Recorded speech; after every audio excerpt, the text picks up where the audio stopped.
pour une nouvelle vidéo qui sera une petite vidéo consacrée aux examens de fin d'année clairement. Là il y a plein d'examens qui vont arriver comme le bac, le brevet, ça dépend pour l'âge que vous avez. Et c'est toujours un peu le stress et tout ça, du coup je voulais vous donner des petites astuces clairement que j'utilise et qui m'ont beaucoup aidé. J'ai mon bac cette année mais bon, voilà on verra, hein. Je vous dirai si ça a marché mais ça aide beaucoup et voilà, je voulais vous partager tout ça.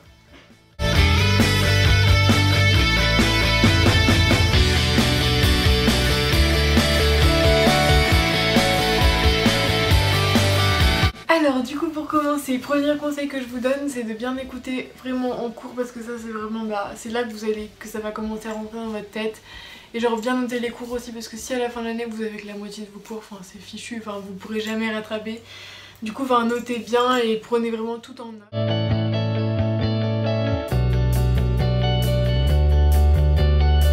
Pourquoi pas aussi se faire un petit planning, genre vous mettez le mois qui vous reste ou les 2 mois avant le bac ou le brevet et genre vous notez tout, ce que vous devez bosser cette semaine là et ça vous permettra de bien organiser vos sorties avec vos amis ou votre copain et aussi vos cours parce que sinon vous allez être submergé de tout ça et vous n'allez pas réussir à vous en sortir.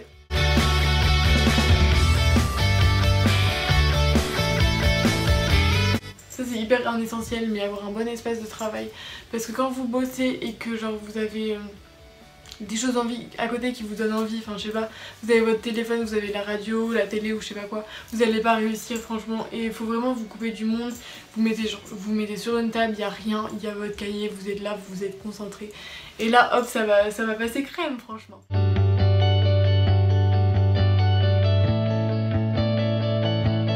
Bon outil c'est de se faire des fiches vraiment mais commencez tôt parce que sinon vous allez pas vous en sortir à la fin de l'année. Si vous commencez à faire vos fiches 2 semaines avant le bac, ça va être compliqué de tout faire. Par exemple moi ce que j'ai commencé cette année à faire c'est genre je fais un truc comme ça. Donc là c'est un trieur et j'ai tout, par exemple j'ai les chapitres en cours, les fiches des chapitres en cours. Par exemple là le premier c'est l'histoire, du coup j'ai mes fiches du chapitre en ce moment. Comme ça même le soir ça permet de le relire, genre vous savez de quoi ça parle. Et du coup c'est pas mal, genre au moins vous avez vraiment que le chapitre du moment. Et à la fin je trie ça dans des petits porte-vue comme ça. Et je mets vraiment tous les chapitres. Genre là du coup j'ai mis seconde et première. Et ce qui est jaune c'est tous mes cours de première et bleu c'est seconde. Du coup après il y a la petite fiche dedans comme ça. Hop là. Et j'essaye de faire le plus de schémas possible et de mettre le plus de couleurs pour que ça donne vraiment envie de jeter l'œil là-dedans. Je mets aussi, ça c'est surtout pour les maths, mon classeur de maths est beaucoup plus gros parce que il y a beaucoup plus de choses. J'essaye aussi de prendre vraiment beaucoup d'exercices types sur lesquels on peut retomber au bac. Et au moins ça peut m'aider, je pense que je vais quasiment tous les refaire avant. Et au moins je verrai si je les réussis ou pas et je saurai à quoi m'attendre. Et franchement ça c'est vraiment bien parce que si vous revoyez vraiment que votre cours ça va valoir parce que vous saurez pas quelle méthode faut utiliser et tout ça. Mais ça peut passer genre au collège et tout ça mais au lycée ça passera plus.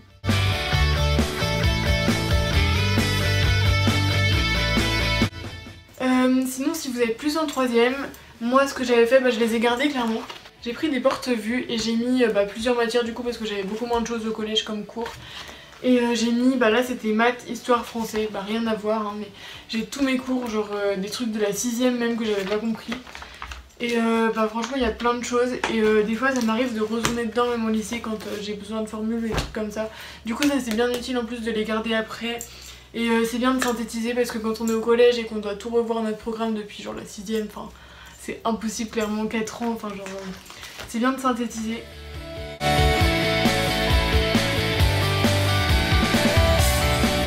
Pour ceux qui ont leur bac de français cette année aussi et qui ont leurs oraux avec les lectures analytiques aussi, c'est bien aussi, du coup vous aurez les petits descriptifs au début. C'est bien du coup de mettre une première page, moi je fais ça à chaque fois, je mets une petite première page sur l'auteur, la petite lecture analytique avec les choses qu'il faut retenir et les petites lectures qu'on peut associer à ça. Et du coup j'ai fait ça pour chaque lecture parce que du coup c'est cette année que moi j'ai passé mon bac de français. Mais franchement ça peut être bien, du coup je fais ça depuis le début de l'année pour être vraiment pas perdue. Et même de toute façon on a eu des oraux donc on en avait vraiment besoin depuis le début de l'année. Et ça va vraiment vous aider, genre de faire ça dès le début parce que sinon vous allez vous retrouver au bac, vous allez vraiment être perdu, vous pourrez pas tout rattraper.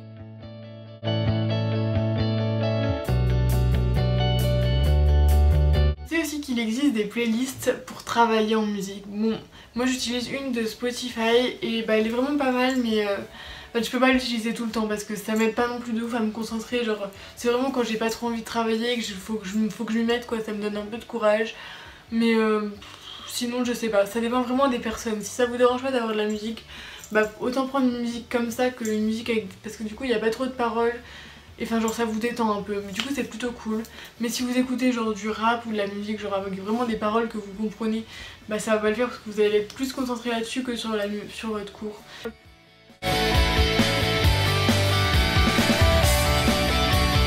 Voilà. Dans le même style un peu travailler en groupe aussi, bah ça vraiment ça dépend des personnes. Mais je sais que genre si vous avez un CDI au lycée ou des trucs comme ça, allez en groupe travailler, genre c'est pas mal, vous allez apprendre entre vous. Et le fait de parler comme ça, bah, vous allez mieux retenir sur des choses que vous n'avez pas compris du coup, enfin ça vous aidera vraiment. Et puis le fait dans le groupe ça sera plus ludique et ça sera moins énervant que de travailler chez vous tout seul.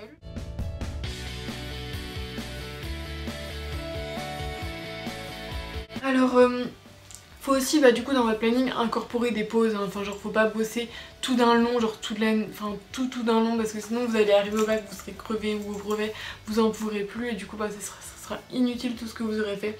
Du coup faut vraiment pas oublier d'incorporer vraiment des pauses et des moments de détente dans vos emplois du temps. Pourquoi pas aussi faire du sport, ça vous détendra et ça vous videra la tête aussi genre pendant vos petites réunions. Se donner des objectifs aussi, ça c'est hyper important. Vous vous dites genre en 1 heure je fais ça et après je m'en vais, je sors avec mes potes. Comme ça va vous faire vraiment du bien. Et au moins vous serez plus motivé à le faire et vous dites allez c'est bon en 1 heure j'ai fini donc genre je donne tout. Ou aussi des pauses goûter ou des choses comme ça, vous vous dites allez hop dans 20 minutes je vais manger, comme ça on se dépêche et franchement ça va vous motiver, ça va vraiment vous donner plus envie d'avancer.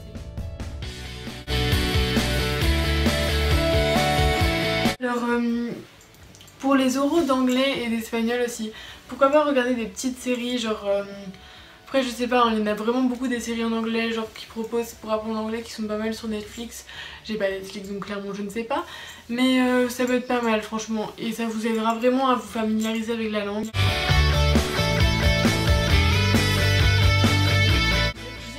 Aussi des petits annales et ça peut être pas mal, genre vous avez vraiment tout regroupé, genre vous avez une page de cours et à côté vous avez 2-3 pages d'exercices correspondants et ça peut être vraiment bien si vous avez pas fait de fiches parce que du coup là les fiches elles seront déjà faites et vous aurez déjà les exos un peu bilan et du coup franchement ça peut être pas mal.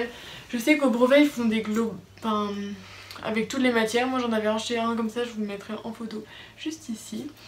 Mais pour le bac je sais pas trop s'ils font avec toutes les matières, à mon avis c'est un par matière mais limite vous pouvez prendre dans les matières où vous avez le plus de mal parce que ça coûte assez cher, je crois ça coûte entre 10 et 20 euros donc si vous en prenez 10 ça va pas le faire quoi. Mais franchement ça peut être un bon outil et ça peut vraiment aider. Voilà, j'espère que ça vous aura plu et que ça vous aura aidé du coup pour vos examens de fin d'année. Quoi que vous passiez, franchement je crois en vous, vous allez réussir, vous allez tout déchirer, vous allez arriver, vous allez tout déchirer, vous inquiétez pas. Et du coup je vous donne plein de courage, je vous fais plein de bisous, je vous dis à bientôt dans une prochaine vidéo.